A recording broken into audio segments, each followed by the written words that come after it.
ছাত্রছাত্রীরা, আশা করি তোরা সবাই ভালো আছিস। আজ আমরা যে চ্যাপ্টারটা আলোচনায় ঢুকবো, চ্যাপ্টারটির নাম হলো থার্মাল ফেনোমেনা, তাপীয় ঘটনাসমূহ।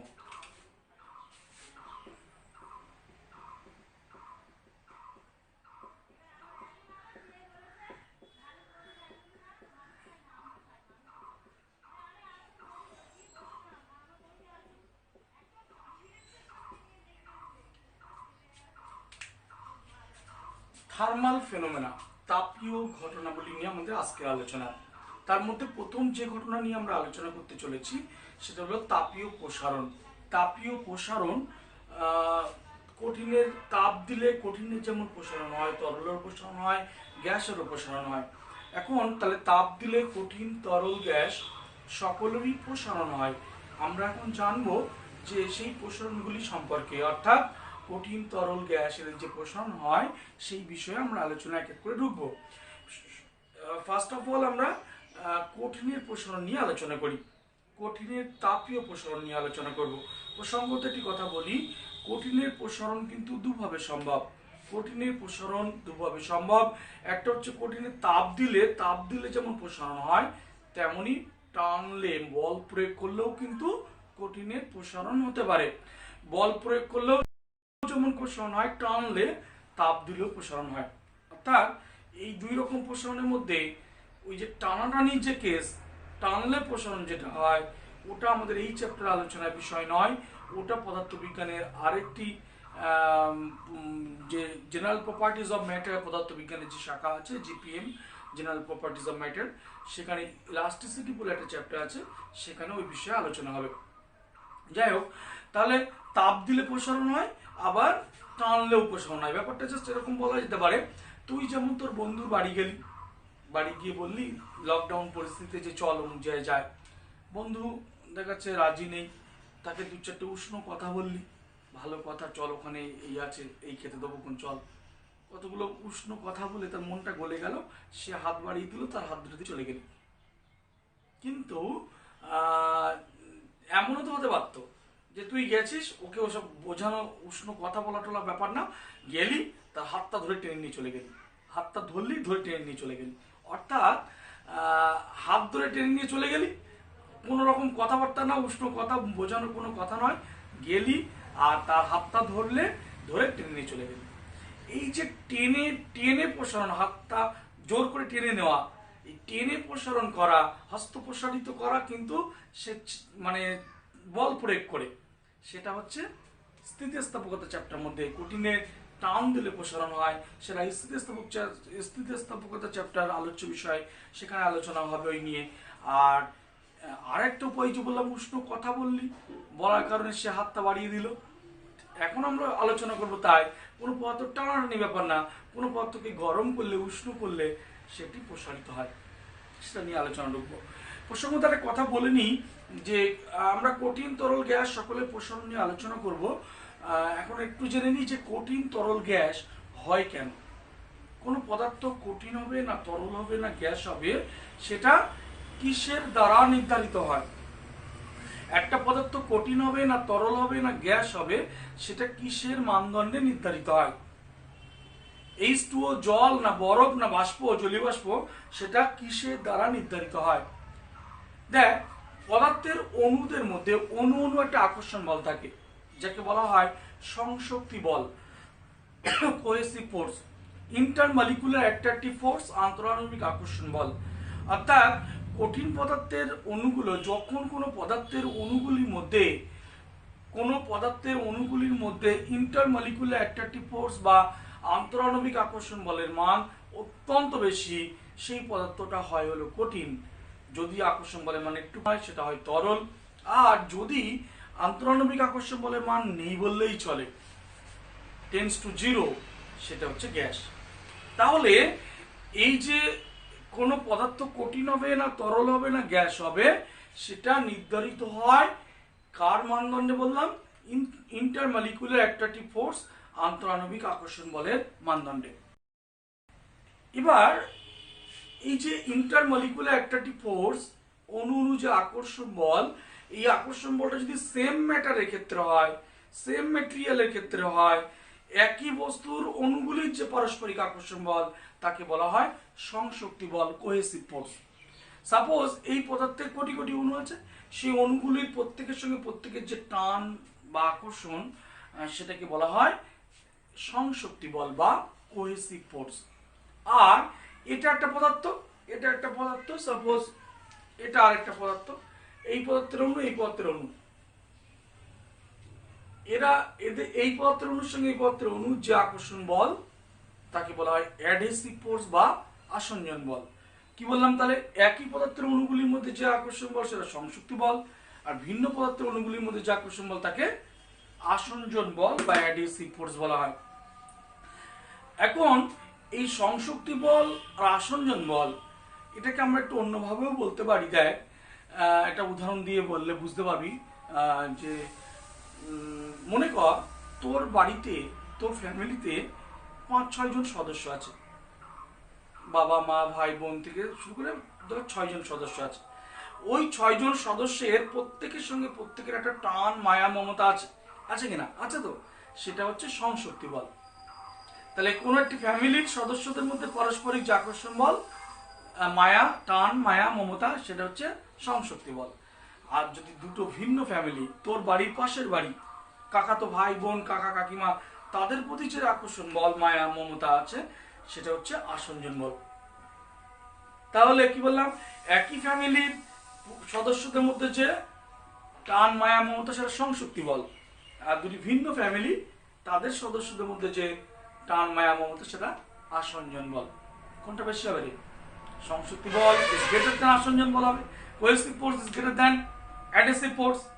কি তাই তো নাকি? তুই যদি এবার বলিস না স্যার ওসব ভুল কথা, আমার বাড়ি থেকে অনেকটা দূরে একটা বাড়ি আছে, সেই বাড়ি একজন আছে, তা মানে বাবা মাকে ছাড়তে পারি কিন্তু তাকে ছাড়তে পারি না, তাহলে আপনার কথা কি করে ঠিক হলো? সেক্ষেত্রে তো আসঞ্জন বল ইজ গ্রেটার দ্যান সংশক্তি বল। ওটাকে ঠিক ফিজিক্স দিয়ে ব্যাখ্যা করা যাবে না, ওটাকে সাহিত্য দিয়ে ব্যাখ্যা করতে হবে, এক্সেপশনাল কেস। যাই হোক, তাহলে আমরা বলছিলাম কঠিন তরল গ্যাস পদার্থ হয় কিসের মানদণ্ডে সেটা দেখলাম। আমরা মূল আলোচনা ঢুকি যে কঠিনের প্রসারণ নিয়ে আলোচনায় ঢুকছি। তাহলে কঠিনের প্রসারণ হয়, কিন্তু প্রশ্ন হচ্ছে কেন হয়? তাপ দিলে কঠিনের প্রসারণ হয়, প্রশ্ন হচ্ছে কেন হয়? দেখ, একটা কঠিন পদার্থের মধ্যে যদি বলি এই কিছু কিছু অণু আছে, অণু, এগুলো অণু, এই অণু এগুলো কঠিনের অণু, এই অণুগুলির মধ্যে প্রত্যেক অণুর সঙ্গে প্রত্যেক অণুর একটা স্প্রিং এর মতো কল্পনা করা যায়, একটা স্প্রিং,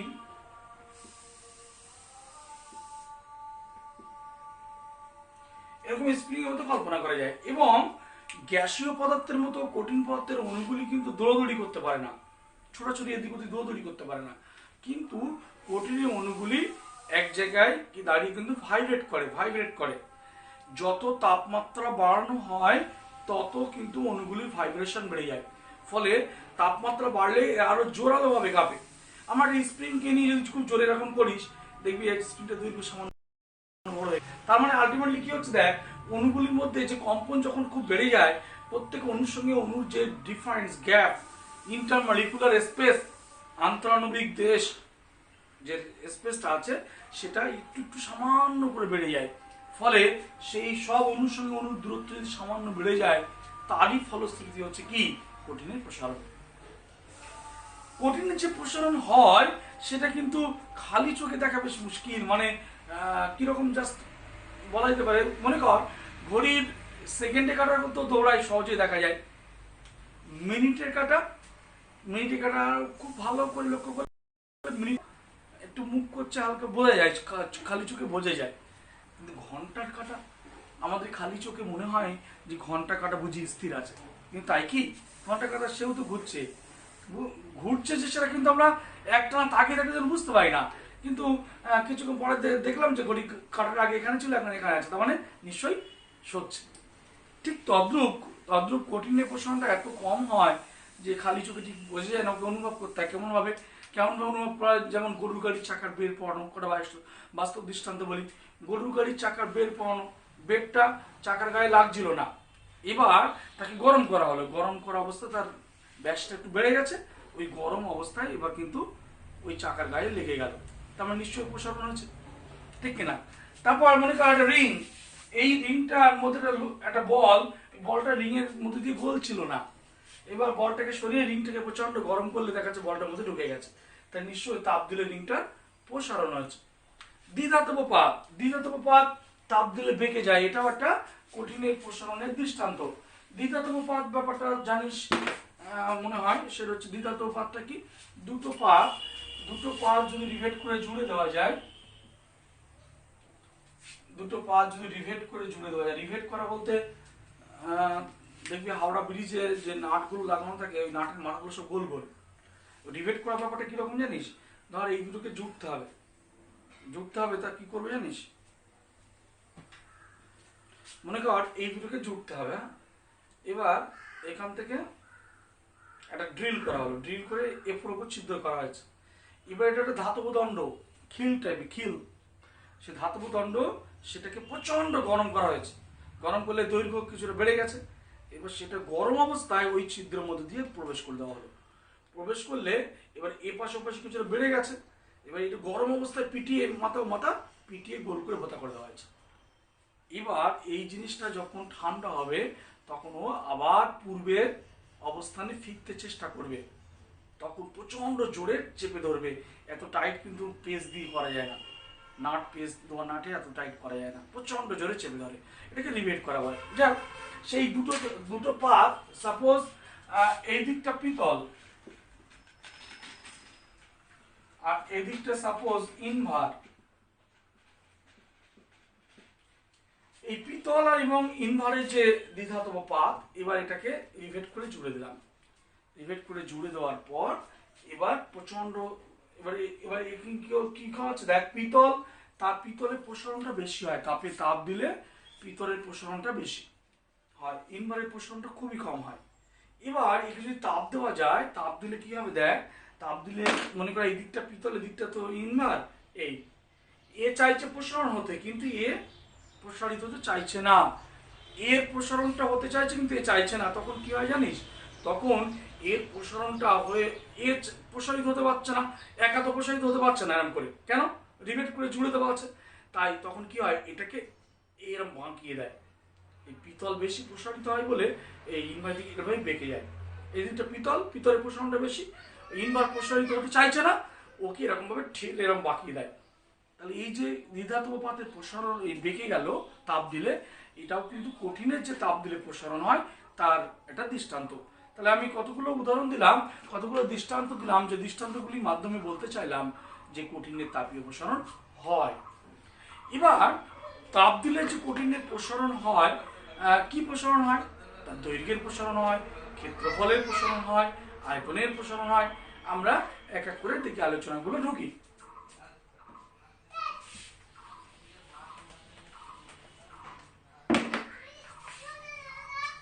প্রথমে আমরা একটু আলোচনা করব,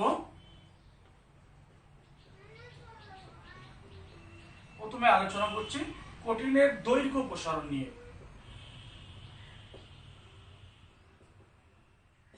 কঠিনের দৈর্ঘ্য প্রসারণ, তাহলে আমরা তাপীয় প্রসারণের মধ্যে প্রথমে কঠিনের প্রসারণের আলোচনা ঢুকছি, সেই কঠিনের দৈর্ঘ্য প্রসারণ নিয়ে আমরা আলোচনা করছি। দেখ, মনে কর একটা কঠিন পদার্থ নেওয়া হচ্ছে, যার দৈর্ঘ্য, মনে কর এটা একটা কঠিন পদার্থ যার দৈর্ঘ্য হচ্ছে L1, কোন উষ্ণতায়, T1 উষ্ণতায়, সাপোজ T1 ডিগ্রি সেলসিয়াস উষ্ণতায় একটা কঠিন পদার্থ যার দৈর্ঘ্য L1, প্রাথমিক দৈর্ঘ্য L1, এবার উষ্ণতা T2 ডিগ্রি সেলসিয়াস করা হয়েছে, T2 is greater than T1, অর্থাৎ T1 এর থেকে T2 বড়, তাহলে উষ্ণতা বাড়ানো হয়েছে, তাহলে উষ্ণতা যদি বৃদ্ধি করা হয়, ও দৈর্ঘ্য সাপোজ L1 থেকে বেড়ে L2 হয়েছে, তাহলে দৈর্ঘ্যের প্রসারণ কত হয়েছে, অতএব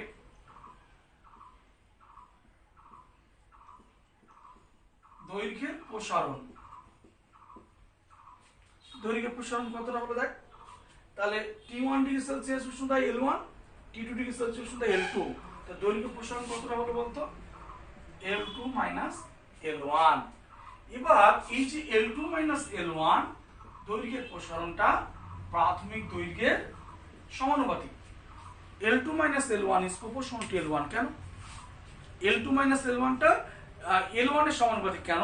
প্রাথমিক দৈর্ঘ্য যত বড় হবে দৈর্ঘ্যের প্রসারণ কিন্তু তত বেশি হবে। মনে কর এইটুকু দণ্ড নিয়ে তার উষ্ণতা 50 ডিগ্রি বাড়ানো হয়েছে, আর এত বড় দণ্ড নিয়ে তার উষ্ণতা 50 ডিগ্রি বৃদ্ধি করা হলো, কোনটার প্রসারণ বেশি হবে?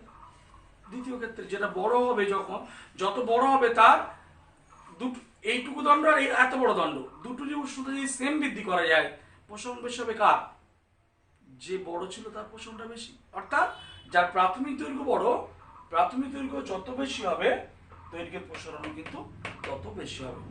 তাহলে প্রাথমিক দৈর্ঘ্যের প্রসারণটা প্রাথমিক দৈর্ঘ্যের সমানুপাতিক যখন T2 minus T1 মানে উষ্ণতার পরিবর্তন স্থির। আবার L2 minus L1 is proportional to T2 minus T1 যখন L1 স্থির। উষ্ণতা যত বেশি বাড়ানো হবে দৈর্ঘ্য প্রসারণ তত বাড়বে। তাহলে দৈর্ঘ্য প্রসারণ প্রাথমিক দৈর্ঘ্যের সমানুপাতিক, দৈর্ঘ্য প্রসারণ উষ্ণতা বৃদ্ধির সমানুপাতিক। এবার তোরা মাধ্যমিকে ভেদ পড়েছিস, মাধ্যমিক বা তোর মাধ্যমিকেই ভেদ পড়েছিস, যৌগিক ভেদ মনে হয় কোনো ম্যাথে করা হয়েছে কিনা আমি জানি না, তবে শুধু এটুকু বলি ভেদের চ্যাপ্টার করা হলে এটা আরো ভালো বুঝতে পারবি। যৌগিক ভেদ একটু উপপাদ্য আছে, সেখানে বলা হচ্ছে x is proportional to y যখন z কনস্ট্যান্ট, আবার x is proportional to z যখন y কনস্ট্যান্ট হলে x is proportional to yz। আবার বলছি ব্যাপারটা এরকম, x is proportional to y যখন z কনস্ট্যান্ট, আর x is proportional to z যখন y কনস্ট্যান্ট হলে লেখা যায় x is proportional to yz যখন সকলেই পরিবর্তনশীল, মানে x y z সবাই পরিবর্তনশীল, y z সবাই পরিবর্তনশীল। তাহলে x is proportional to y, x is proportional to z, বাম দিকটা যদি একই থাকে মনে রাখবে এইভাবে, বাম দিকটা একই থাকলে ডান দিকটা গুণ করে লেখা যায়। তাহলে x is proportional to y, x is proportional to z, তাহলে x is proportional to yz।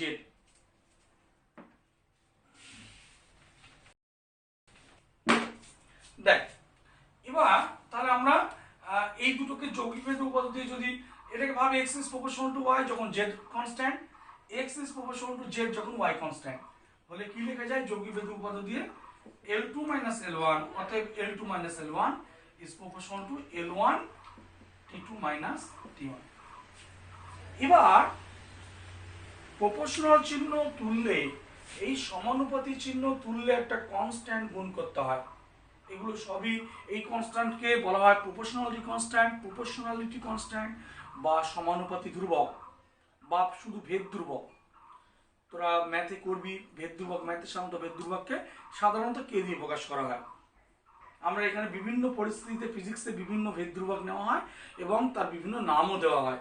যেমন এখানে যে ভেদ ধ্রুবকটা নেওয়া হচ্ছে, এখানে যে ভেদ ধ্রুবকটা আমরা আনছি যে L2 minus L1 equals to, proportional তুললে ইকুয়ালস টু আনলে একটা কনস্ট্যান্ট গুণ করছি, কনস্ট্যান্টটা নিচ্ছে আলফা, কনস্ট্যান্ট হচ্ছে আলফা T2 minus T1।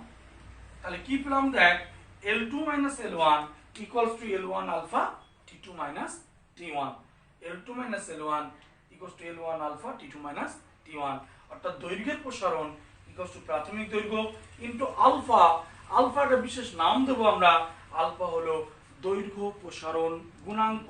তাহলে আলফার নাম কি বললাম? আলফা হচ্ছে দৈর্ঘ্য প্রসারণ গুণাঙ্ক, দৈর্ঘ্য প্রসারণ গুণাঙ্ক। দেখ তাহলে দৈর্ঘ্য প্রসারণ গুণাঙ্ক, তাহলে আলফার নাম দিলাম দৈর্ঘ্য প্রসারণ গুণাঙ্ক। এবারে পরে লেখা দেখ L2 টার পাশে রেখে L1 টাকে যদি ওই পাশে পাঠিয়ে দিই, L1 টাকে ওই পাশে পাঠিয়ে দিলে কি হবে দেখ তো, L2 equals to L1 টাকে ওই পাশে পাঠিয়ে দিলাম, হ্যাঁ, L1 alpha T2 minus T1, তাহলে L2 equals to L1 common নিচ্ছে রে, 1 plus alpha T2 minus T1। এটা আরেকটা সূত্র, এই সূত্রগুলো দিয়ে যে বক্স করছে এই সূত্রগুলো দিয়ে অঙ্ক করতে হবে। হ্যাঁ, যদি তোকে বলে যে একটা লোহার দণ্ড যার দৈর্ঘ্য ছিল 100 সেন্টিমিটার, যার দৈর্ঘ্য প্রসারণ গুণাঙ্ক 12 × 10⁻⁶ হলে তার উষ্ণতা যদি আমি 100°C বৃদ্ধি করি তাহলে দৈর্ঘ্যের প্রসারণ কত হবে আর দৈর্ঘ্য কত হবে, দুটো কথা আলাদা। 100°C উষ্ণতা বৃদ্ধি করলে দৈর্ঘ্যের প্রসারণ কত হবে যদি জানতে চায় তাহলে এইটা, আর যদি দৈর্ঘ্যের 100°C উষ্ণতা বৃদ্ধি করলে দৈর্ঘ্যের বৃদ্ধি কত হবে প্রসারণ কত হবে এটা। আর যদি বলে যে দৈর্ঘ্য কত হবে প্রসারণ না, 100°C উষ্ণতা বৃদ্ধি করলে দৈর্ঘ্য কত হবে, তার মানে L2 বার করতে হবে, অন্তিম দৈর্ঘ্য বার করতে হবে L2। এবার দেখ এখান থেকে যদি আলফা বার করি আমরা, আলফা এই লাইন থেকেই বল আলফা ইকুয়ালস টু কি হবে বলতো, alpha equals two L2 - L1 by L1 T2 - T1। তাহলে এই যে আলফা দৈর্ঘ্য প্রসারণ গুণাঙ্ক, খুব বিখ্যাত কোশ্চেন, আলফা মানে দৈর্ঘ্য প্রসারণ গুণাঙ্কের সংজ্ঞা দাও, সংজ্ঞা দাও। সংজ্ঞা আমরা এখান থেকে বানানো শিখবো, সংজ্ঞা সবসময় বানানোর চেষ্টা করবি, বুঝলি, মুখস্থ করতে গেলে কিন্তু গন্ডগোল হয়ে যাবে। বানানোর চেষ্টা করবি, বুঝে মনে রাখবি, তাহলে দেখবি মনে থাকবে। এটাকে দেখ আমরা এখান থেকে আলফার সংজ্ঞা বানাচ্ছি, দেখ L2 - L1 ইকুয়ালস যদি 1 হয়, না এটা এক না ধরে লাভ নেই, T2 - T1 যদি 1 হয়, T2 - T1 1, L1 equals to 1, এটা হলে কি লেখা যায় বলতো, যে alpha equals two L2 - L1। তাহলে দেখ T2 - T1 1, তার মানে উষ্ণতার বৃদ্ধি যেটা 1, প্রাথমিক দৈর্ঘ্য 1 যদি হয় তাহলে L2 - L1 মানে কি দৈর্ঘ্যের প্রসারণ, দৈর্ঘ্য প্রসারণটাই দৈর্ঘ্য প্রসারণ গুণাঙ্ক।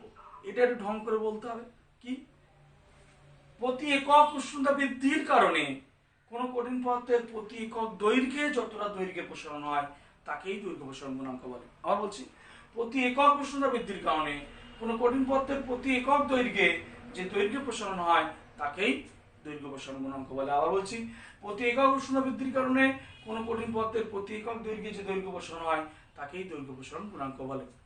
এবার দেখ এই দৈর্ঘ্য প্রসারণ গুণাঙ্কের আলফার একক, আলফার একক কি হবে বলতো, আলফা দৈর্ঘ্য প্রসারণ গুণাঙ্কের একক ইকুয়ালস টু দৈর্ঘ্যের পরিবর্তন তার একক। দৈর্ঘ্যের পরিবর্তনের একক মানে কি, সেটা নিশ্চয়ই দৈর্ঘ্যের একক হবে, বাই প্রাথমিক দৈর্ঘ্য মানে সেটাও দৈর্ঘ্যের একক, তাই না, প্রাথমিক দৈর্ঘ্য মানে সেটাও দৈর্ঘ্যের একক, তাহলে দৈর্ঘ্যের একক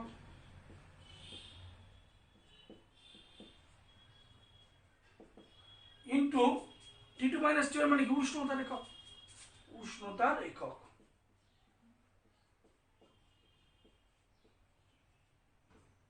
দেখ দৈর্ঘ্য একক কেটে গেছে, কেটে গেলে থাকলো কি 1 বাই উষ্ণতার একক, 1 বাই উষ্ণতার একক।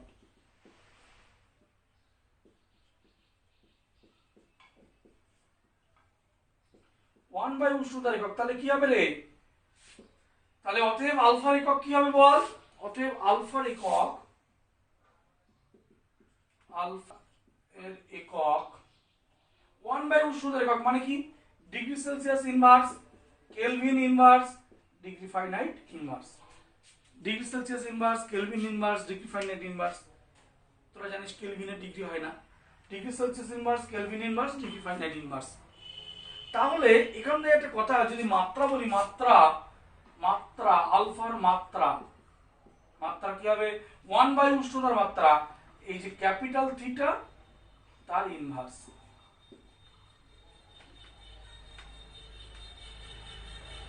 এভাবে লিখি ক্যাপিটাল থিটা ইনভার্স। তাহলে ক্যাপিটাল থিটা মানে এই দুপাশে লাগবে, মানে বলা যেতে পারে ডোন্ট টাচ থিটা, মানে দুপাশ লাগবে না, বুঝলি, ক্যাপিটাল থিটা। ক্যাপিটাল উষ্ণতার যে মাত্রীয় সংকেত, যেমন দৈর্ঘ্যের মাত্রীয় সংকেত কি, মানে ক্যাপিটাল এম, ভরের মাত্রীয় সংকেত ক্যাপিটাল এম, সময়ের মাত্রীয় সংকেত ক্যাপিটাল টি, তেমন উষ্ণতার মাত্রীয় সংকেত হচ্ছে ক্যাপিটাল থিটা। তাহলে এখানে একটা বিষয় লক্ষণীয়, সাপোজ তোর কাছে তিনজন ভিক্ষুক এসে, তুই প্রথমজন ভিক্ষুককে বললি যে আপনার নাম কি, সে বললো কি আমার নাম রাজা, দ্বিতীয় জনকে বললে আপনার নাম, তিনি বললেন কি আমার নাম সম্রাট। তৃতীয় জন আপনার নাম, আমার নাম বাদশাহ। তাহলে নাম কি? রাজা, বাদশাহ, সম্রাট। করছে কি? ভিক্ষাবৃত্তি। বাবু দুটো পয়সা দাও, ভিক্ষাবৃত্তি করছে। তাহলে নামের সঙ্গে কামের কোনো মিল আছে? নাম তাদের রাজা, বাদশাহ, সম্রাট, করছে তো ভিক্ষাবৃত্তি। নামের সঙ্গে কাজের কোনো মিল নেই, আছে কি? নেই। তাহলে ঠিক তদ্রূপ কথাটা হঠাৎ করে কেন বললাম যে দৈর্ঘ্য প্রসঙ্গ গুণাঙ্ক নাম, নাম তার দৈর্ঘ্য প্রসঙ্গ গুণাঙ্ক, অথচ তার এককের মধ্যে দৈর্ঘ্যের এককই নেই, আছে কি? উষ্ণতার একক। তাই কোশ্চেনটা খুব ভালো কোশ্চেন। দৈর্ঘ্য প্রসঙ্গ গুণাঙ্কের সংজ্ঞা দাও, দেখাও। এর একক দৈর্ঘ্যের এককের উপর নির্ভর করে না, বরং উষ্ণতার এককের উপর নির্ভর করে। তাহলে আমরা কঠিনের দৈর্ঘ্য প্রসারণ নিয়ে আলোচনা করলাম। সেই আলোচনা করতে গিয়ে দৈর্ঘ্য প্রসারণ গুণাঙ্ক পেলাম এবং সেই দৈর্ঘ্য প্রসারণ গুণাঙ্কের সংজ্ঞা, একক, মাত্রা জানলাম। আশা করি বুঝতে পেরেছিস। কি বুঝতে পারছিস তো? এবার আমরা তাপ দিলে কঠিনের দৈর্ঘ্যের সঙ্গে সঙ্গে তার ক্ষেত্রফলেরও প্রসারণ হয়। সেই ক্ষেত্র প্রসারণ নিয়ে একটু জানবো। ক্ষেত্র প্রসারণ অর্থাৎ কঠিনের দৈর্ঘ্য নয়, ক্ষেত্র প্রসারণ। ক্ষেত্র প্রসারণের ক্ষেত্রে মনে করি যে একটা মনে কর পাত টাইপের ছিল, যার T1 উষ্ণতায় ক্ষেত্রফল S1, T2 উষ্ণতায় ক্ষেত্রফল S2। তাহলে ক্ষেত্রফলের ক্ষেত্র প্রসারণ কত? ক্ষেত্র প্রসারণ S2 - S1। এই যে ক্ষেত্র প্রসারণ S2 - S1 is proportional to S1 যখন T2 - T1 স্থির। অর্থাৎ ক্ষেত্রফলের প্রসারণ প্রাথমিক ক্ষেত্রফলের সমানুপাতিক। একই লজিক, একই। প্রাথমিক ক্ষেত্রফল যত বেশি হবে ক্ষেত্র প্রসারণ তত বেশি হবে। আবার ক্ষেত্রফলের প্রসারণটা উষ্ণতা পরিবর্তনের সমানুপাতিক যখন S1 স্থির। তাহলে আমরা কি বলতে পারি? দুটোকে এক জায়গায় করলে যৌগিক ভেদের সাহায্যে S2 - S1 equals to S1 T2 - T1। তাহলে কি এলো বল? S2 - S1 equals to S1, এখানে আলফার জায়গায় বিটা, এখানে যে কনস্ট্যান্ট এলো সেটা বিটা। বিটাকে তাহলে কি বলবো আমরা? ক্ষেত্র প্রসারণ গুণাঙ্ক। ক্ষেত্র প্রসারণ গুণাঙ্ক। তাহলে এই যে S1 ওই পাশে নিয়ে গিয়ে একদম সেম প্রসেস, যেখানে যেখানে S1 ছিল, এই L1 ছিল S1 আর L2 ছিল সেখানে S2। তাহলে S2 এর জায়গায় S2 equals to S1 into 1 plus beta T2 - T1। তাহলে এখানে বিটা equals to কি হবে? S2 - S1 ক্ষেত্রফলের প্রসারণ বাই প্রাথমিক ক্ষেত্রফল ইনটু উষ্ণতা পরিবর্তন। অর্থাৎ একক উষ্ণতা বৃদ্ধির জন্য কোন কঠিন পদার্থের প্রতি একক ক্ষেত্রফলে যে ক্ষেত্র প্রসারণ হয় তাকেই ক্ষেত্র প্রসারণ গুণাঙ্ক বিটা বলে। আবার বলছি, প্রতি একক উষ্ণতা বৃদ্ধির কারণে কোন কঠিন পদার্থের প্রতি একক ক্ষেত্রফলে যে ক্ষেত্র প্রসারণ হয় তাকেই ক্ষেত্র প্রসারণ গুণাঙ্ক বলে। আবার বলছি, প্রতি একক উষ্ণতা বৃদ্ধির কারণে কোন কঠিন পদার্থের প্রতি একক ক্ষেত্রফলে যে ক্ষেত্র প্রসারণ হয় তাকেই ক্ষেত্র প্রসারণ গুণাঙ্ক বলে। তাহলে বল আমাকে বিটার একক কি হবে? বিটার একক ইকুয়ালস টু এই দৈর্ঘ্যের না হয় কি হবে? ক্ষেত্রফলের একক। ক্ষেত্রফলের একক বাই প্রাথমিক ক্ষেত্রফল মানে কি? সেও ক্ষেত্রফল। প্রাথমিক ক্ষেত্রফল মানে হচ্ছে ক্ষেত্রফলের একক। কেটে গেল দুটো। 1 বাই উষ্ণতার একক, মানে একক হচ্ছে পার ডিগ্রি সেলসিয়াস বা পার কেলভিন বা পার ডিগ্রি ফারেনহাইট, আর মাত্রা হচ্ছে থিটা ইনভার্স। তাহলে দেখ ক্ষেত্র প্রসারণ এবং ক্ষেত্র প্রসারণ গুণাঙ্ক যেটা এসে বিটা, বিটার সংজ্ঞা একক মাত্রা জানলাম। একেবারেই সেম উপায়ে, ওটার আমি করছি না, নিজের বাড়িতে একবার প্র্যাকটিস করবি। কঠিনের আয়তন প্রসারণ গুণাঙ্ক, এই ক্ষেত্র করে আয়তন করতে হবে, আয়তন। আর যেখানে যেখানে S1 আছে সেখানে সেখানে V1, আর যেখানে যেখানে S2 আছে সেখানে সেখানে V2। তাহলে এখানে কি এবং কনস্ট্যান্টটা কি হবে? গামা। তাহলে সেক্ষেত্রে কি হবে বলতো? আমি আর এগুলো করলাম না, এখন এটা লিখছি। গামা ইকুয়ালস টু কি হবে? V2 - V1 by V1 T2 - T1। তার মানে প্রতি একক উষ্ণতা বৃদ্ধির কারণে প্রতি একক আয়তনে যে আয়তন প্রসারণ হয় তাকে আয়তন প্রসারণ গুণাঙ্ক বিটা বলে। একক কি হবে? আয়তনের একক বাই আয়তনের একক ইনটু উষ্ণতার একক। আয়তনের একক কি হবে? কেটে যাবে। 1 বাই উষ্ণতার একক। অর্থাৎ অর্থাৎ একক মাত্রা একই। কাজে আলফা বিটা গামা তিনটেরই কিন্তু একক মাত্রা একই। বোঝা গেছে কি বলেছি? এবার এই যে আলফা বিটা গামা আমরা পেলাম, এদের যে ইন্টাররিলেশনটা, এটা ক্লাস 11-এ খুব ইম্পর্টেন্ট প্রশ্ন। 11-এ প্রমাণটা শিখবি। আমরা জাস্ট প্রমাণটা একটু মনে রাখার জন্য বলছি, যদি কখনো কোনো অঙ্ক করতে কাজে লাগবে। ভালো প্রশ্ন হলে অনেক সময় এই কনসেপ্টের উপর অঙ্ক দেয়। তা এই প্রমাণটা উচ্চ মাধ্যমিকে আছে, 11-এ আছে। এখন শুধু মনে রাখ, alpha equals to beta by 2 equals to gamma by 3। সম্পর্ক আলফা বিটা গামা মধ্যে সম্পর্ক alpha equals to beta by 2 equals to gamma by 3। তাহলে আমরা কঠিনের প্রসারণ নিয়ে আলোচনা করছিলাম, অনেকটাই আলোচনা করলাম। কঠিনের প্রসারণ কেন হয়, কঠিনের প্রসারণে কয়েকটি বাস্তব দৃষ্টান্ত নিয়ে আমরা কঠিনের দৈর্ঘ্য প্রসারণ, ক্ষেত্র প্রসারণ, আয়তন প্রসারণ, 3 ধরনের প্রসারণ নিয়ে আলোচনা করছি। 3 ধরনের পেলাম, গুণাঙ্ক পেলাম, 3টি গুণাঙ্ক পেলাম এবং 3টি গুণাঙ্কের সংজ্ঞা, একক মাত্রা জানলাম। এবার আমরা ঢুকছি তরলের প্রসারণে। তরলের প্রসারণ, তাহলে আমাদের আলফা বিটা গামার মধ্যে সম্পর্ক alpha equals to beta by 2 equals to gamma by 3। প্রসঙ্গে একটা কথা বলে রাখি, এখানে আলফার নিচে কিছু নেই, মানে 1 আছে।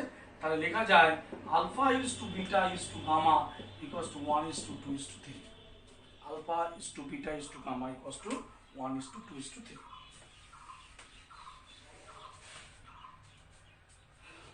দেখ, আমরা এবার ঢুকবো তরলের প্রসারণে। তরল একটা সুখবর দিই। সুখবর হচ্ছে তরলের দৈর্ঘ্য নেই, নির্দিষ্ট কোনো দৈর্ঘ্য নেই, তাহলে ওর আলফা নেই। পরে সুখবর, তরলের নির্দিষ্ট ক্ষেত্রফল নেই, তাহলে ওর বিটা নেই, আলফা বিটা নেই। শুধুমাত্র কি আছে, নির্দিষ্ট আয়তন আছে, তাই আয়তন প্রসারণ গুণাঙ্ক গামা আছে। এখন সুখবর দেওয়ার পর একটা দুঃখের খবর দিই, একটা কুখবর দিই। কুখবর হচ্ছে এটাই, শুধু তরলকে গরম করা যায় না, পাত্রের সাহায্য ছাড়া তরলকে গরম করা যায় না। এটা কুখবর কেন? যখনই কোনো তরলকে পাত্রে গরম করা হবে, তখনই ওই পাত্রের যে প্রসারণের প্রভাব কিন্তু এসে পড়ে। পাত্র তো তা একটা কঠিন, ধর হাঁড়িতে জল রেখে গরম করছে, তাহলে হাঁড়িরও তো একটা প্রসারণ হবে। তাহলে পাত্রের প্রসারণের জন্য, পাত্রের প্রসারণ যে হচ্ছে তার জন্য একটা সমস্যা যেটা হচ্ছে, সেটা হচ্ছে প্রসারণ 2 প্রকার। তরলের আয়তন প্রসারণ 2 প্রকার। একটা হচ্ছে হাঁড়ির যে প্রসারণ হচ্ছে সেটাকে ধরা হবে, আরেকটা হাঁড়ির যে প্রসারণ হচ্ছে, মানে পাত্রের যে প্রসারণ হচ্ছে, সেটা নেগলেক্ট করা হচ্ছে, ধরা হচ্ছে না। তাহলে পাত্রের যখন প্রসারণ ধরে নিয়ে আমরা ক্যালকুলেশন করব, তখন সেটা হবে প্রকৃত আয়তন প্রসারণ গুণাঙ্ক, প্রকৃত আয়তন প্রসারণ। আর যখন পাত্রের প্রসারণটাকে উপেক্ষা করব, বাদ দেব, তখন হচ্ছে আপাত প্রসারণ। তাহলে পাত্রের প্রকৃত প্রসারণ এবং আপাত প্রসারণ, প্রকৃত এবং আপাত প্রসারণ। এবার দেখ, তাহলে তরলের প্রসারণ নিয়ে আমরা একটু কথা বলি, যে এর একদম ইন্ট্রোডাকশনটা খুব গুরুত্বপূর্ণ।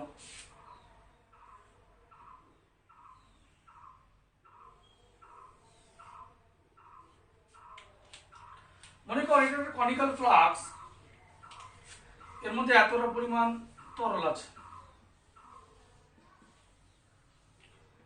এবার উষ্ণতা T1 থেকে বাড়িয়ে আমি T2 করেছি। উষ্ণতা T1 ডিগ্রি সেলসিয়াস ছিল, সেখান থেকে T2 ডিগ্রি সেলসিয়াস করা হয়েছে। তাহলে বললে বাহ্যিকভাবে দেখলাম তরল এখানে ছিল, এখানে চলে গেছে,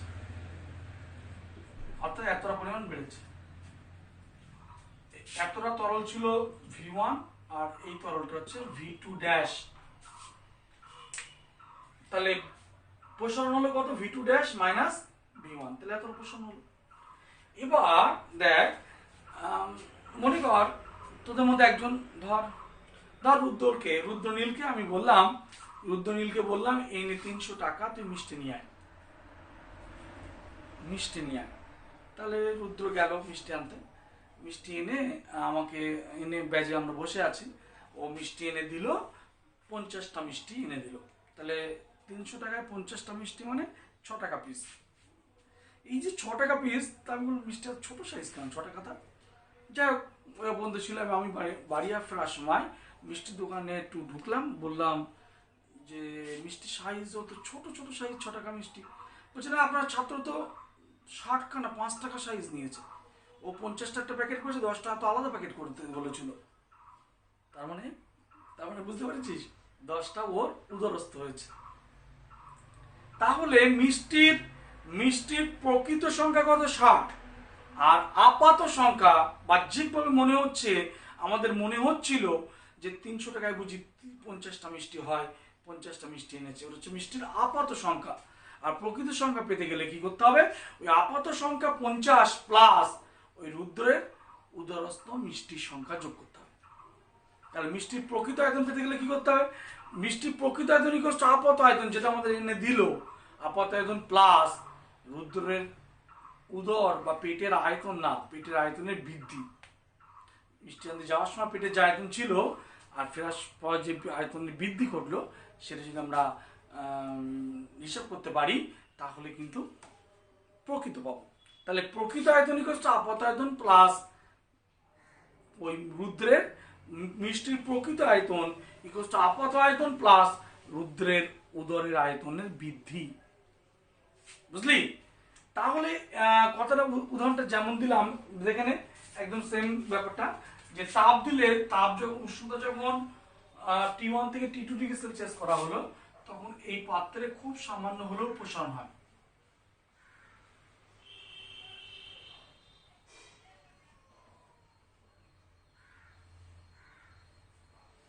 দেখো, এই যে পাত্রের এতটা অংশ যে তরল ছিল, এবার এর মধ্যে এই যে এইটুকুর মধ্যেও তো তরল ঢুকে গেছে না, এইটুকুর মধ্যেও তো তরল ঢুকে গেছে। তাহলে এই পাত্র যদি প্রসারিত না হতো, তাহলে তরল আরো প্রসারিত হয়েছে বলে ওর মধ্যে কিছু তরল চলে গেছে বলে তরল এত বেশি উঠতে পারেনি। তাহলে পাত্রে যদি প্রসারণ না হতো, তরল কিন্তু আরো বেশি উঠতো। এখানে দেখ, তাহলে আপাত আয়তন হচ্ছে V2 ড্যাশ, প্রকৃত আয়তন কিন্তু এটা না। T2 উষ্ণতায় আপাত আয়তন V2 ড্যাশ, আর প্রকৃত আয়তন কিন্তু V2 ড্যাশ নয়। সেক্ষেত্রে কি করতে হবে? সেক্ষেত্রে এই পাত্রের যে প্রসারণ হয়েছে সেটা যোগ করতে হবে। তাহলে প্রকৃত প্রসারণ, এই তরলের প্রকৃত আয়তন যদি V2 বলি, প্রকৃত আয়তন V2 হলে তাহলে সেই V2 ইকুয়ালস টু প্রকৃত আয়তন V2 equals to V2 dash মানে আপাত আয়তন প্লাস পাত্রের আয়তনের বৃদ্ধি। এই যে পাত্রের আয়তনের বৃদ্ধি। তাহলে আমরা বললাম মিষ্টির প্রকৃত সংখ্যা ইকুয়ালস টু কি? আপাত সংখ্যা, যেটা রুদ্র হাতে এনে দিল, প্লাস রুদ্রের উদরের আয়তনের বৃদ্ধি। তেমনটি এখানে তরলের T2 উষ্ণতায় তরলের প্রকৃত আয়তন ইকুয়ালস টু V2 ড্যাশ, মানে যেটা V2 ড্যাশ, তার মানে কি? যেটা আপাত আয়তন প্লাস পাত্রের আয়তনের প্রসারণ। যতটুকু অংশে তরল ছিল, সে ততটুকু পাত্রের যে আয়তন প্রসারিত হয়েছে সেটা যোগ করতে হবে। যোগ করলে তবে আমি প্রকৃত আয়তন পাবো। আদারওয়াইজ কিন্তু পাত্রের আয়তন যে প্রসারিত হয়েছে সেটা যদি হিসাব না করি, তাহলে কিন্তু যে প্রসারণটা পাবো সেটা কি প্রসারণ? সেটা হচ্ছে আপাত প্রসারণ। মূল কথা যেটা হলো, পাত্রের প্রসারণটাকে ক্যালকুলেট করলে, যোগ করলে যেটা পাই সেটা হচ্ছে প্রকৃত প্রসারণ, আর ওটাকে বাদ দিলে সেটা পাই সেটা হচ্ছে আপাত প্রসারণ। মনে কর আর একটা উদাহরণ দিই। সাপোজ তোর বাড়িতে একটা দোকান আছে, আব্বু দেখাচ্ছে, বাবা কি করছে, দোকানে তোকে বসিয়ে রেখে গেছে। সারাদিন পর দেখা যাচ্ছে দোকানে 5,700 টাকা বেচে কেনা হয়েছে, ক্যাশ বাক্সে 5,700 টাকা আছে। তাহলে তার মানে কি সিদ্ধান্ত করা যাবে যে সারাদিনে ওই দোকানে 5,700 টাকা বিক্রি হচ্ছে? ওটা তো আপাত পরিমাণ, ওটা তো টাকার আপাত পরিমাণ, প্লাস তোর পকেটের যে টাকা ঢুকেছে সেটা তুই যতটা ঝেড়েছিস, ওই তোর ঝাড়িং টাকা পকেটস্থ হয়েছে, ওই পকেটস্থ টাকা যদি ক্যালকুলেট করা না যায়, তাহলে কিন্তু ঠিকঠাক আমরা রেজাল্ট পাবো না। তার মানে কি হবে? যদি প্রকৃতপক্ষে ওই দোকানে সারাদিন কত টাকা বিক্রি হয়েছিল হিসাব করতে হয়, তাহলে ওই যেটা আপাতত 5,700 টাকা, তার সঙ্গে তোর পকেটে যত টাকা ঢুকেছে সেটাকে অ্যাড করতে হবে, যোগ করতে হবে। তাহলে প্রকৃত পেতে গেলে কি করতে হবে? যেটা ক্যাশ বাক্সে আছে প্লাস তোর পকেটে যতটা ঢুকেছে সেটাকে যোগ করলে তবে প্রকৃত পাওয়া যায়। ঠিক তেমনটি প্রকৃত আয়তন পেতে গেলে আপাত আয়তনের সঙ্গে এই যে যতটা পাত্রে আয়তন প্রসারণ হওয়ার জন্য যতটা ঢুকেছে সেটাকে যোগ করতে হবে।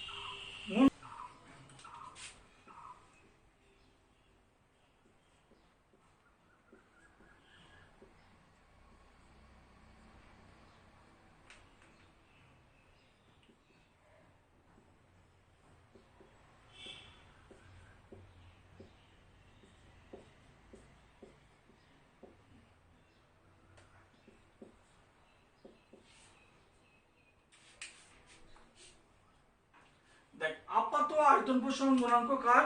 তরলের। তরলের আপাত আয়তন প্রসারণ গুণাঙ্ক তরলের।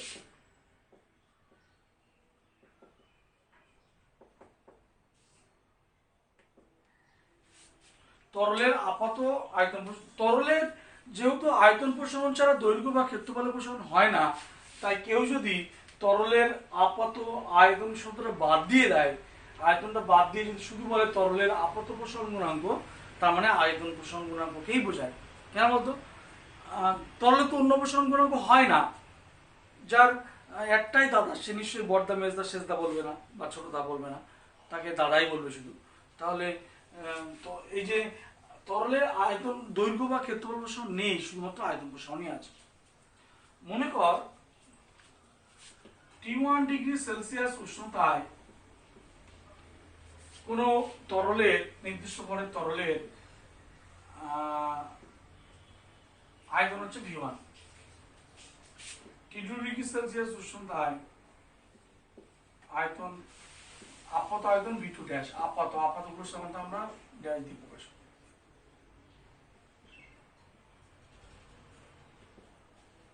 অতএব আপাত আয়তন প্রসারণ করতে হবে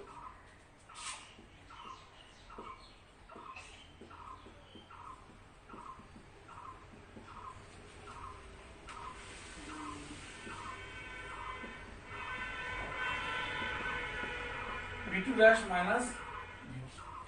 তাহলে দেখ, আপাত তরলের আয়তন যেটা কনিক্যাল ফ্লাক্স দিয়ে দেখাচ্ছিলাম, V1 আয়তনে তরল ছিল, এবার T2 উষ্ণতায় আয়তন বেড়ে V2 ড্যাশ হয়েছে, তাহলে আয়তনের প্রসারণ কত হচ্ছে? V2 dash minus V1। এটা হচ্ছে আপাত আয়তন প্রসারণ। তাহলে এবার সেই আগের মতোই বলা যেতে পারে যে আপাত আয়তন প্রসারণ প্রাথমিক আয়তনের সমানুপাতিক যখন উষ্ণতার পরিবর্তন কনস্ট্যান্ট, আবার V2 dash minus V1 is proportional to T2 minus T1। এবার দেখ, অতএব যৌগিকের দিয়ে কি করলে হবে? V2 dash minus V1 is proportional to বা equals to, আচ্ছা প্রপোর্শনাল লিখি, V1 T2 minus T1। তাহলে V2 dash minus V1 equals to proportion তুলে ইকুয়ালস করলাম, প্রপোর্শন তুলে ইকুয়ালস টু আনলাম, তাহলে কি হবে বলতো? V1 gamma dash T2 minus T1।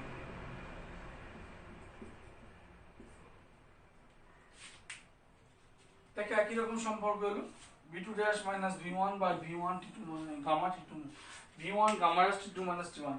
এখানে যে গামা ড্যাশ ইকুয়ালস টু কি হবে বল? V2 dash minus V1 by V1 T2 minus T1।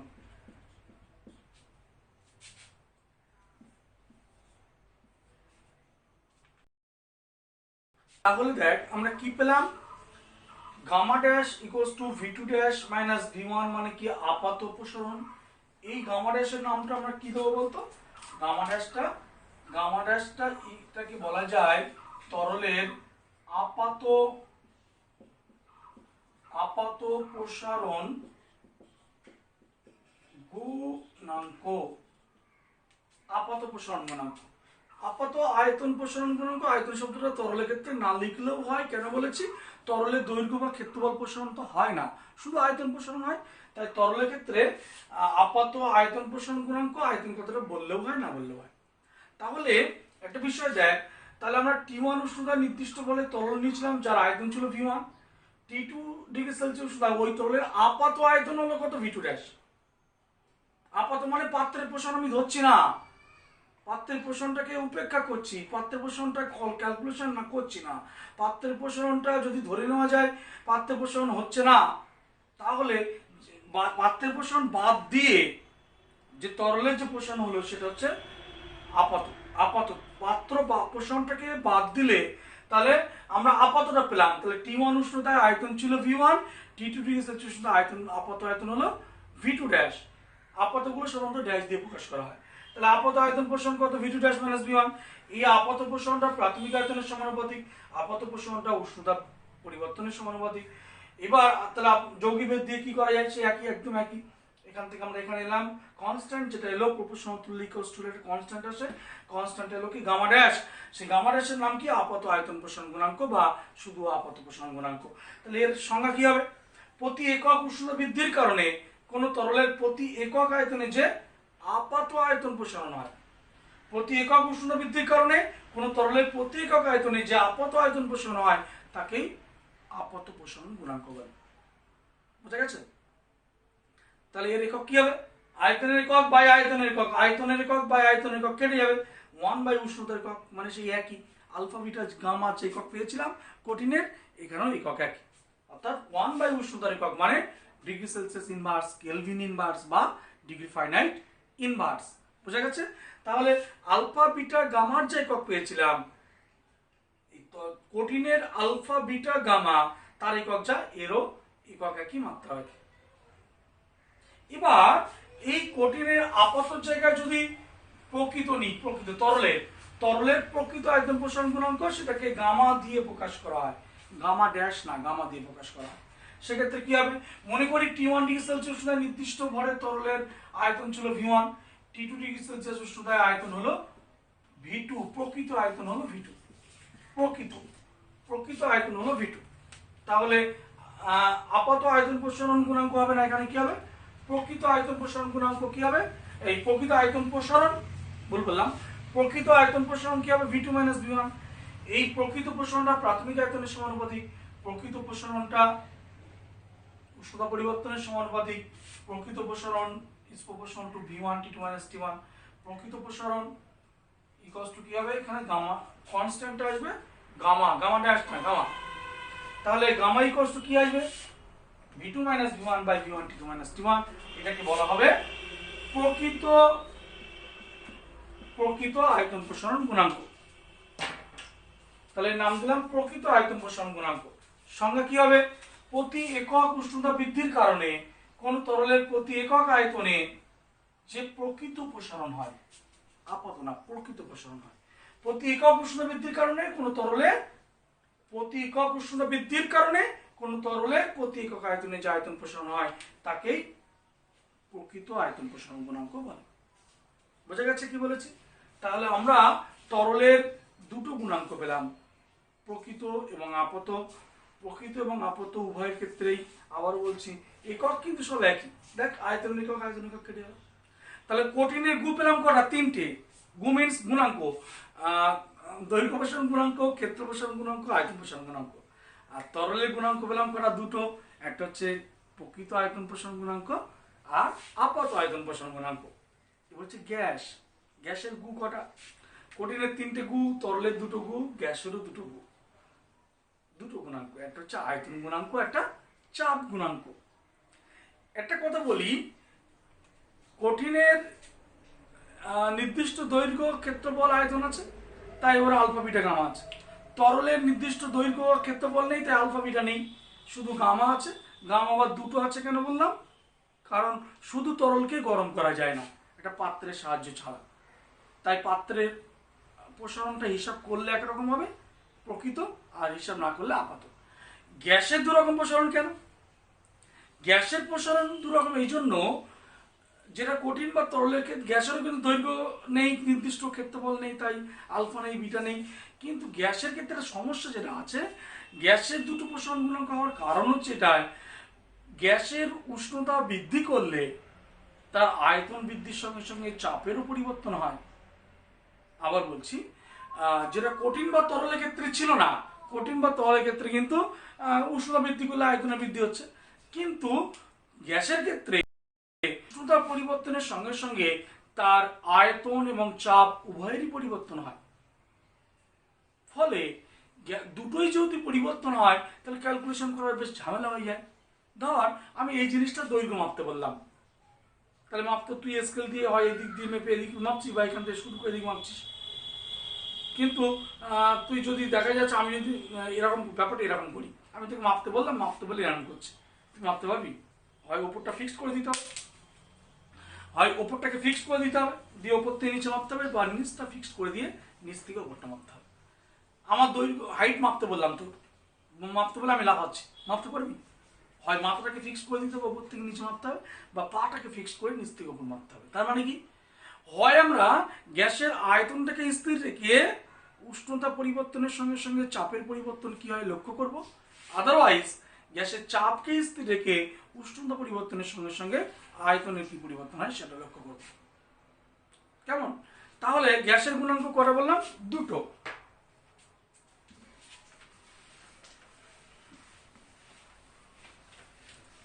গ্যাসের যে দুটো গুণাঙ্ক, একটার নাম হচ্ছে আয়তন গুণাঙ্ক, একটা চাপ গুণাঙ্ক। কি বললাম? একটা আয়তন গুণাঙ্ক, একটা চাপ গুণাঙ্ক।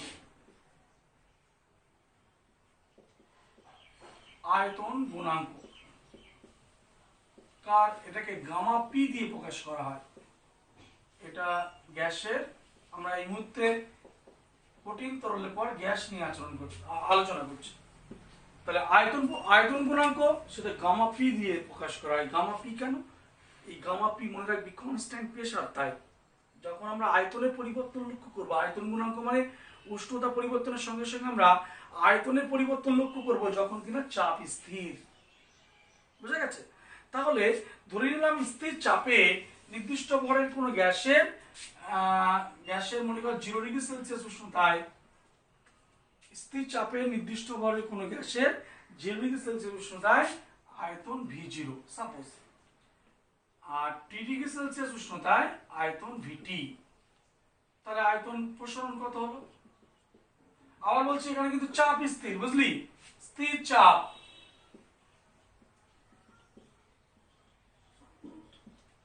চাপ স্থির।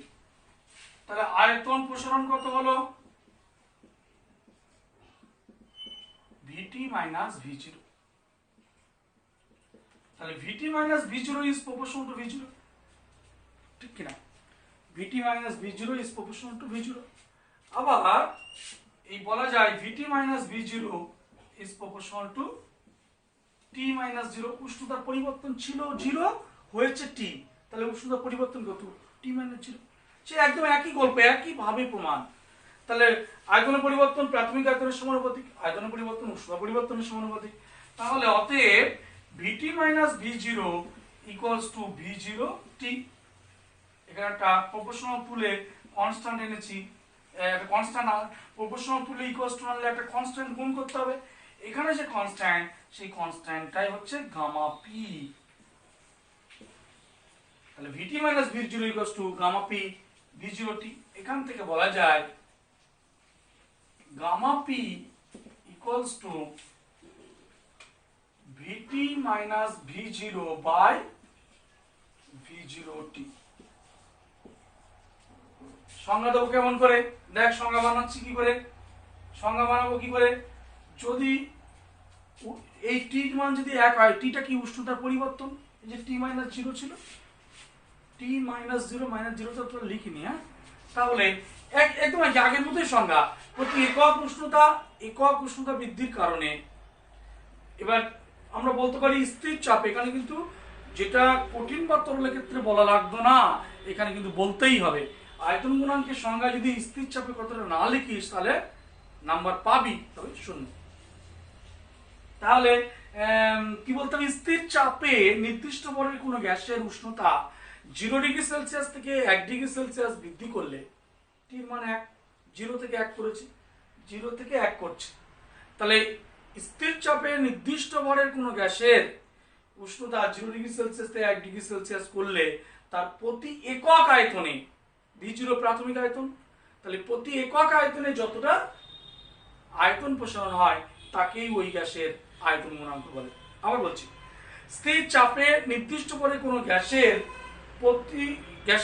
উষ্ণতা 0 ডিগ্রি সেলসিয়াস থেকে, স্থির চাপে নির্দিষ্ট ভরের কোনো গ্যাসের উষ্ণতা 0 ডিগ্রি সেলসিয়াস থেকে 1 ডিগ্রি সেলসিয়াস বৃদ্ধি করলে তার প্রতি একক আয়তনে যতটা আয়তন প্রসারণ হয় তাকে ওই গ্যাসের আয়তন গুণাঙ্ক বলে।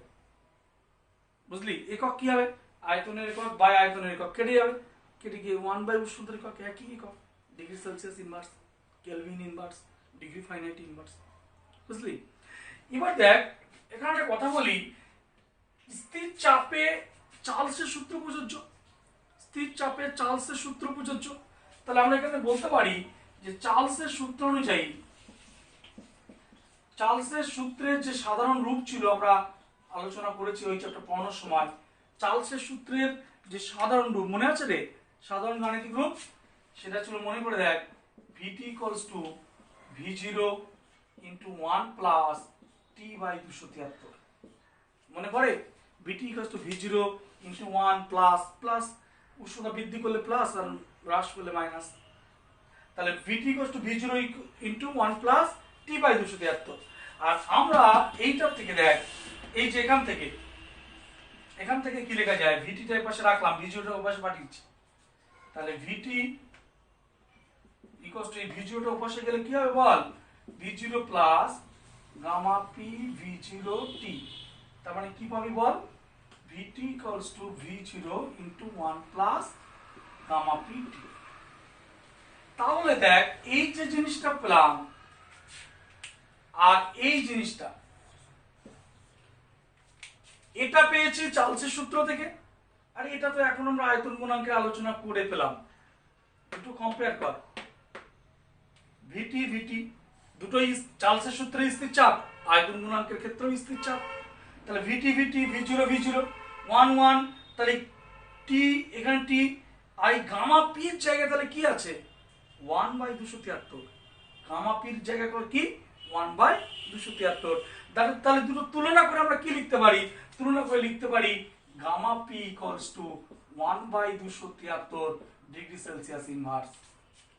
গামা পির একক ওই যে বললাম ডিগ্রি সেলসিয়াস ইনভার্স, গামা পির একক, আয়তনের একক কেটে গিয়ে 1 উষ্ণতার একক মানে ডিগ্রি সেলসিয়াস ইনভার্স। তাহলে দেখ, গামা পির মানে হচ্ছে আয়তন গুণাঙ্ক, গ্যাসের আয়তন গুণাঙ্কের মান কি হলো 1/273। এখানে একটি বিশেষ কথা লক্ষণীয়, বিশেষ কথা বলা আছে, সেটা হচ্ছে গামাপির মান যেটা এলো, গামাপি মানে গ্যাসের আয়তন গুণাঙ্ক, তার মান এসেছে 1/273, যেটা কিনা জাস্ট একটা নিউমেরিক্যাল ফিগার, তার মধ্যে অন্য কিছু নেই। দেখ, তাহলে আমরা বলতে পারি সকল গ্যাসের ক্ষেত্রে গামাপির মান কনস্ট্যান্ট, সব গ্যাসের ক্ষেত্রে গামাপির মান কনস্ট্যান্ট। এটা একটা বিশেষ কথা যে বিভিন্ন কঠিন পদার্থের আলফা বিটা গামা আলাদা, বিভিন্ন তরলের গামা আলাদা, বিভিন্ন পাত্রের তরল নিলে গামা ড্যাশ আলাদা হয়ে যায়, কিন্তু গ্যাসের সকল গ্যাসের গামা পি মানে আয়তন গুণাঙ্ক কিন্তু একই 1/273।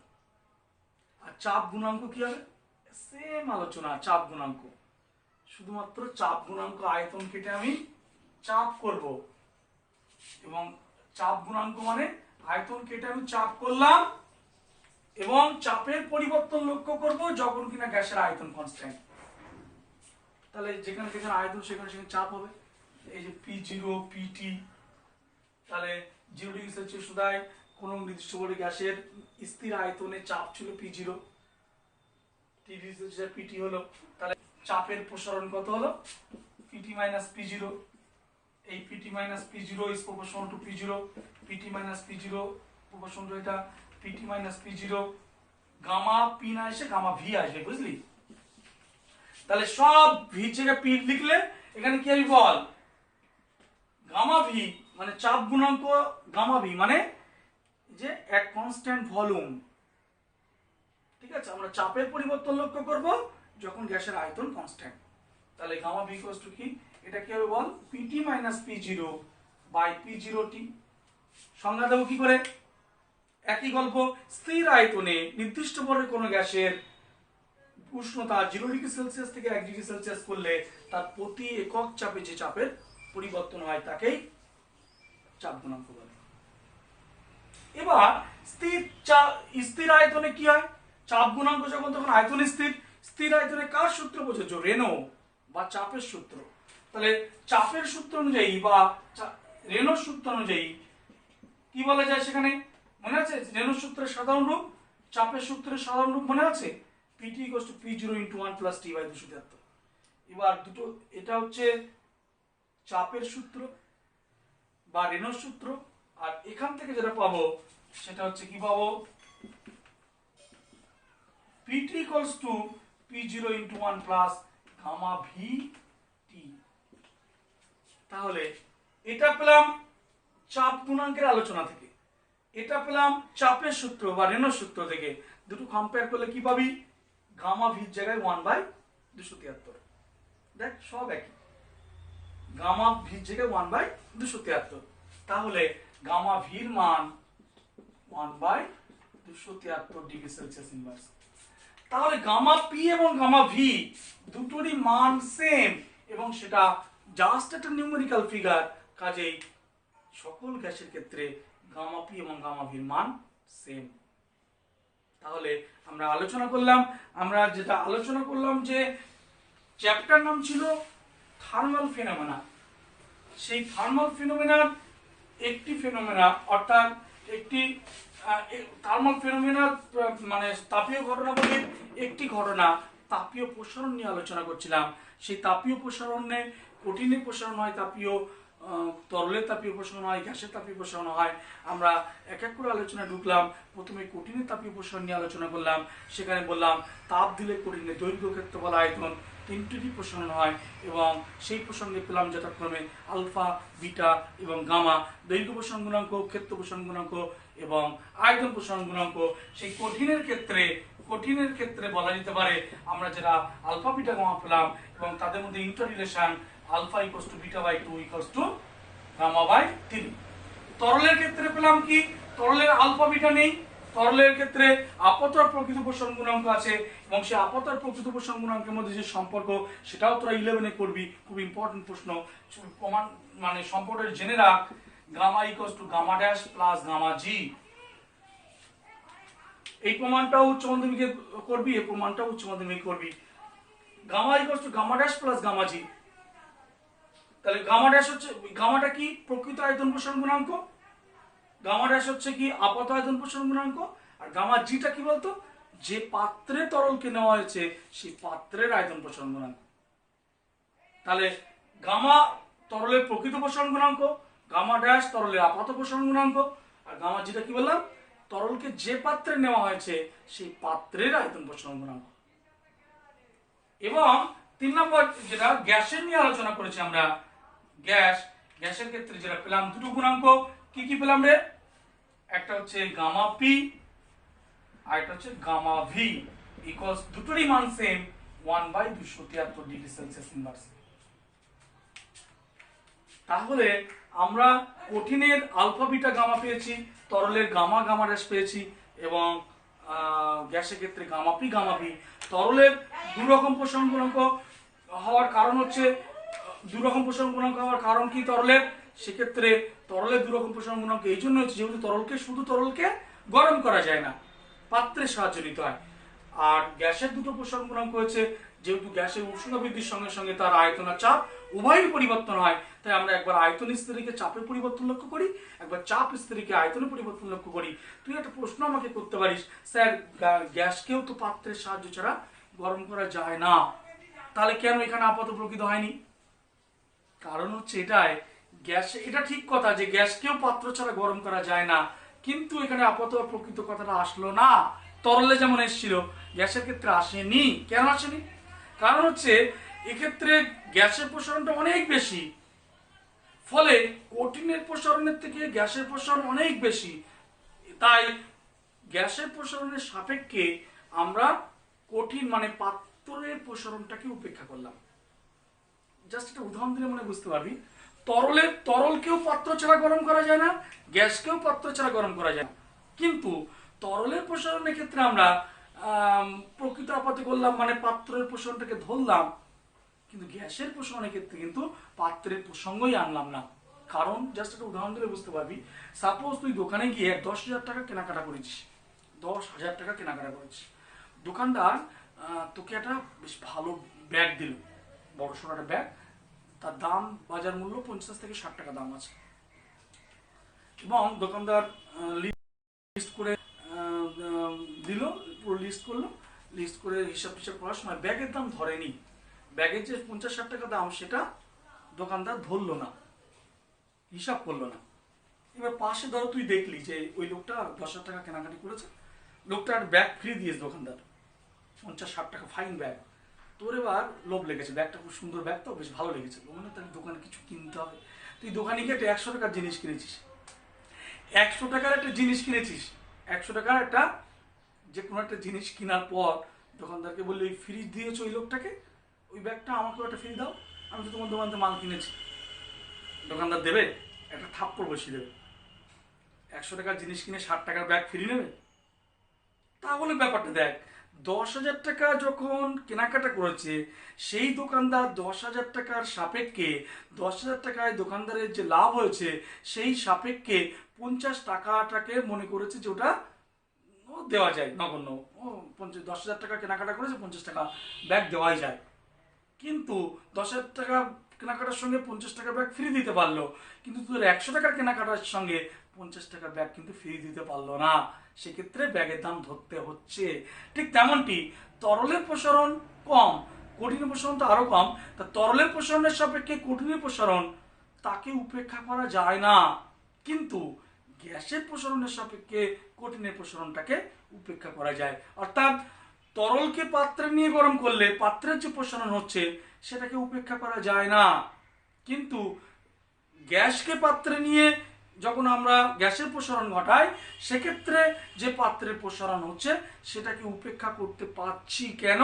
কেননা গ্যাসের প্রসারণ অনেক বেশি হয়, সেই সাপেক্ষে কঠিনের প্রসারণ, পাত্রের প্রসারণ খুবই নগণ্য, সেটাকে উপেক্ষা করা যায়। কিন্তু তরলের ক্ষেত্রে কিন্তু উপেক্ষা করা যায় না। যেমন দোকানদারটি 10,000 টাকায় 50 টাকা উপেক্ষা করতে পেরেছে, কিন্তু 100 টাকায় 50 টাকা উপেক্ষা করতে পারেনি। আশা করি বুঝতে পেরেছিস। আমরা কঠিনের, তরলের এবং গ্যাসের প্রসারণ নিয়ে আলোচনা করলাম, তাদের বিভিন্ন গুণাঙ্কগুলো নিয়ে আলোচনা করলাম। সর্বোপরি এই আলোচনাগুলোর মধ্যে একটা লিঙ্ক আছে, একটা সাধারণ মানে একটা কমন ফরম্যাট আছে, সেই কমন ফরম্যাটটা আশা করি বুঝতে পেরেছিস। আর সেই কমন ফরম্যাটে দেখ সবকটা আলোচনায় সবকটা গুণাঙ্ক, সবকটা গু খানিকটা একই রকম বলেই মনে হয়েছে। তাহলে আজকে এই পর্যন্ত।